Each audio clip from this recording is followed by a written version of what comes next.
Hi friends, எல்லாருக்கும் வணக்கம். எல்லோரும் எப்படி இருக்கீங்க? நல்லா இருக்கீங்களா? Welcome back to Ammu's home style. இன்றைக்கி வீடியோவில் சபரிமலை ஐயப்பனுக்கு தேங்காயில் நெய் நிரப்பி கொண்டு போகிறதோட ரகசியம் பற்றி உங்களுக்கு தெரியுமா? தெரியும் அப்படின்றவங்க கமெண்ட் பண்ணுங்கள். தெரியாது அப்படின்றவங்க வீடியோ ஸ்கிப் பண்ணாமல் ஃபுல்லாக பாருங்கள். எங்கள் பக்கத்து வீட்டில் ஒரு அக்கா இருக்காங்க.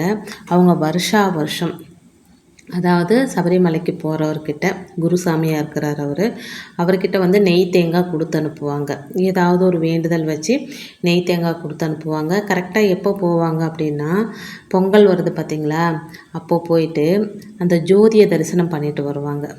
ஸோ வருஷம் அவங்களும் அதை மிஸ் பண்ணாமல் கொடுத்து அனுப்புகிறாங்க. நல்லது நடக்கும் அப்படின்னு சொல்லி. இதில் நெய் பரப்பிக்கிட்டு போகிறதோட தாத்பரியத்துக்குன்னு அப்படின்னு ஒரு ரகசியம் இருக்குங்க. அதை பற்றி தான் இன்றைக்கி நம்ம வீடியோவில் தெரிஞ்சுக்க போகிறோம். சபரிமலைக்கு போகிற பக்தர்களோட இருமுடியில் இருக்கிற மிக முக்கியமான பொருள் அப்படின்னா நெய் தேங்காய்ங்க. இது முழுக்க சாமி ஐயப்பனுக்காக எடுத்து செல்லப்படும் மிக முக்கியமான பொருள் இந்த நெய் தேங்காய்.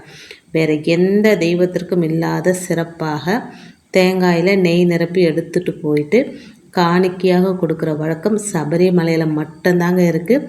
இது மறுக்க முடியாத ஒரு உண்மையும் கொடுங்க. எதற்காக தேங்காயில் நெய் நிரப்பி எடுத்துகிட்டு போகிறாங்க? இந்த நெய் தேங்காயோட ரகசியம் என்ன? இது எதை குறிக்கிறது அப்படின்றது நிறைய பேருக்கு தெரிய வாய்ப்பில்லைன்னு நினைக்கிறேன். ஒரு சில பேருக்கு தெரிஞ்சிருக்கலாம்.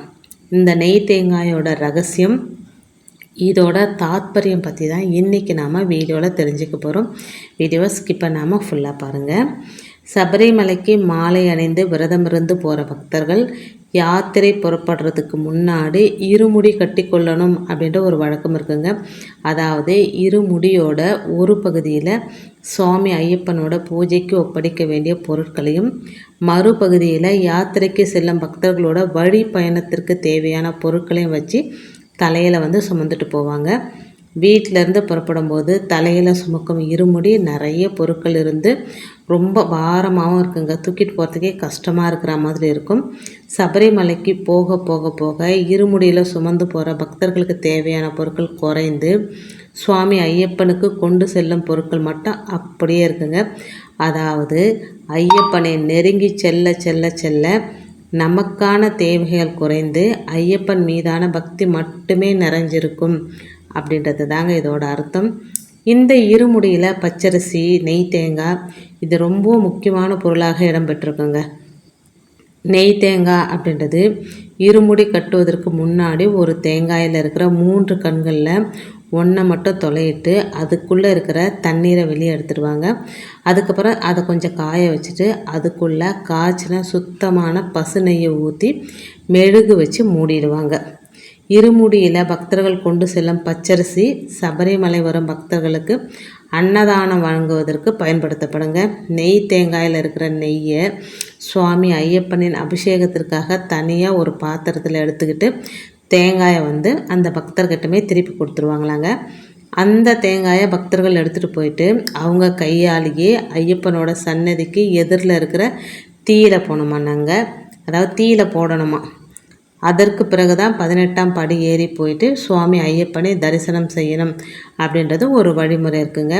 வேறு எந்த தெய்வத்திற்கும் இல்லாமல் சாமி ஐயப்பனுக்கு மட்டும் தேங்காயில் நெய் நிரப்பி எடுத்துக்கொண்டு போகிறதுல மிகப்பெரிய தாத்பரியமும் பக்தியோட ரகசியமும் அடங்கியிருக்குங்க. பொதுவாகவே நெய் அப்படின்றது கெட்டு போகாத ஒரு பொருள் அப்படின்னா நெய்ங்க. எந்த தெய்வத்திற்கும் நெய்யில் நம்ம தீபம் ஏற்றணும் அப்படின்னா எந்த வித தோஷம் இருந்தாலும் விலகிடும் அப்படின்னு சொல்லுவாங்க. ஏன்னா நெய் அப்படின்றது பசுவிலேருந்து கிடைக்கிறதுங்க. மகாலட்சுமி தாயாருக்கு பிடித்தமான ஒரு பொருள் அப்படின்னா நெய். எல்லா தெய்வங்களுக்கும் நெய் அப்படின்றது ரொம்ப முக்கியங்க. அதாவது நெய் தீபம் ஏற்றினாவே எல்லா தோஷமும் நீங்கிடும் அப்படின்றதும் ஒரு உண்மைங்க. தேங்காய் எதுக்கு படைக்கிறோம் அப்படின்னா, தேங்காய் அப்படின்றது பரிசுத்தமான பொருளாக பார்க்கப்படுதுங்க. அதாவது மற்ற பழங்கள், காய்கள் அனைத்தும் பறவைகள், பூச்சிகள் அப்படின்னு ஏதாவது ஒரு உயிரினத்தோட எச்சில் பட்டதாக இருக்கும். ஆனால் தேங்காய் வெளியில் பத்திரமா மட்டை, கடினமான ஓடு இதனால் பாதுகாக்கப்பட்டு கால்படும் மண்ணில் இல்லாமல் உயரமான இடத்துல விளையுங்க. அதனால தான் இது ரொம்பவும் பரிசுத்தமான கடவுளுக்கு படைக்க ஏற்ற பொருளாக கருதப்படுதுங்க.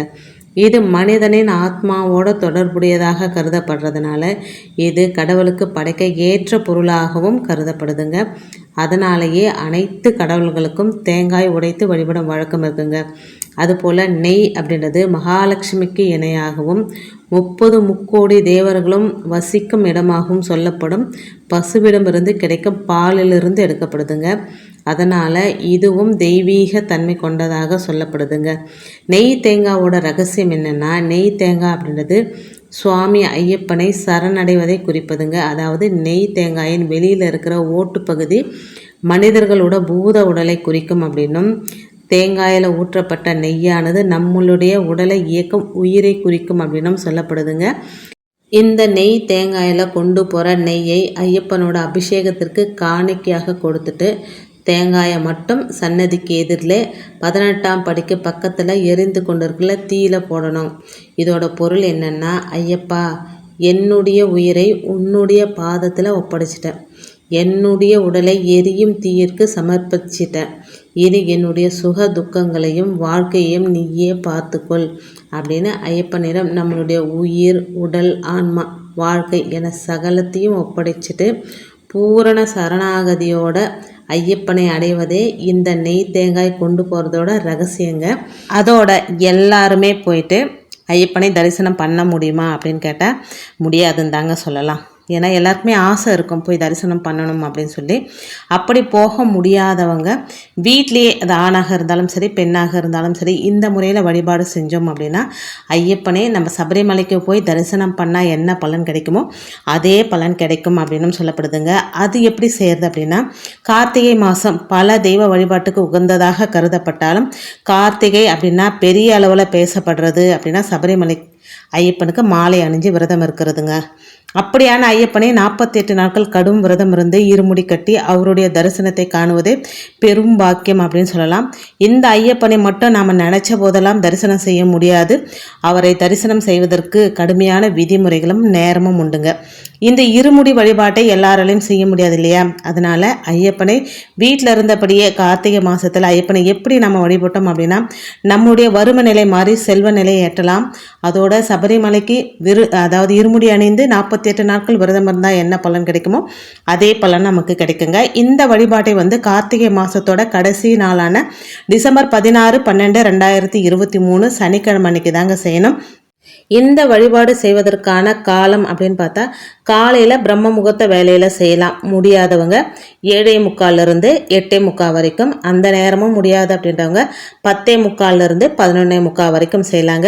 இந்த 2 வேலையுமே முடியல அப்படின்றவங்க மாலை 4 மணிலிருந்து 9 மணி வரைக்கும் இந்த நேரங்களில் உங்களுக்கு வசதியான நேரத்தில் ஐயப்பனை வழிபாடு செய்யலாங்க. இந்த வழிபாடு செய்வதற்கு உங்ககிட்ட ஐயப்பனோட திருவுருவப்படம் இருந்தால் அதை வச்சு பூஜை செஞ்சுக்கலாம். படம் இல்லைன்னாலும் பரவாயில்லைங்க. தீபம் ஏற்றி வச்சுட்டு தீபத்தையே ஐயப்பனா நினச்சி வணங்கலாம். அடுத்து ஒரு வாழை இலை எடுத்துக்கணுங்க. அதில் ஃபுல்லாக பச்சரிசி மஞ்சள் கலந்து பரப்பி விட்டணுங்க. அடுத்து 7 மண் அகல் விளக்கு எடுத்துட்டு பஞ்சுத்திரி போட்டு நெய் ஊற்றி தீபம் ஏற்றி தயாராக வச்சுக்கணுங்க. இதுக்கு நெய் தான் பயன்படுத்தணும்.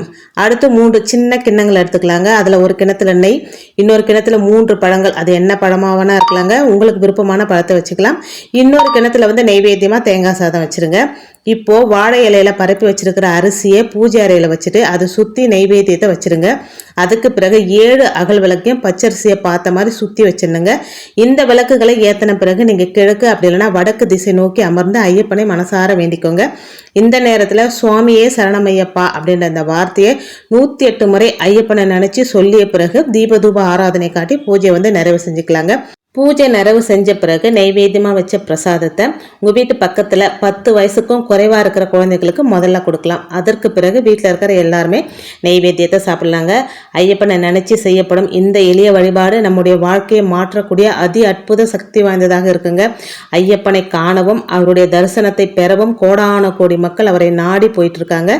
நாம் வீட்டில் இருந்தபடியே எளிமையான முறையில் இப்படி அவரை வணங்கணும் அப்படின்னா அவருடைய அருளை பரிபூரணமாக பெறலாங்க. அதோட ஐயப்பனை 48 நாள் விரதம் இருந்து அவரை நேரில் போய் பார்த்தா என்ன பலன் கிடைக்குமோ அதே பலன் கிடைக்குங்க. இன்றைக்கி வந்து ஐயப்பனை பற்றி நெய் தேங்காய் எதுக்காக நம்ம எடுத்துகிட்டு போகிறோம், வீட்டில் இருந்தே ஐயப்பனை எப்படி வழிபாடு செய்யலாம் அப்படின்றத உங்களோட ஷேர் பண்ணிக்கிட்டதில் எனக்கு ரொம்ப ரொம்ப ரொம்ப சந்தோஷங்க. இன்றைக்கி வீடியோவில் நான் சொன்ன விஷயங்கள்லாம் உங்களுக்கு பிடிச்சிருந்தது அப்படின்னா ப்ளீஸ் சேனலுக்கு சப்ஸ்கிரைப் பண்ணி சப்போர்ட் பண்ணுங்கள். இந்த வீடியோ உங்கள் ஃப்ரெண்ட்ஸ் அண்ட் ஃபேமிலிக்கும் ஷேர் பண்ணி விடுங்க. அவங்களாம் பலனடையட்டும். இன்னொரு எளிமையான ஆன்மீக தகவலோடு உங்களை சந்திக்கிறேன். அது வரைக்கும் நன்றியும் வணக்கமும். Take care and bye friends.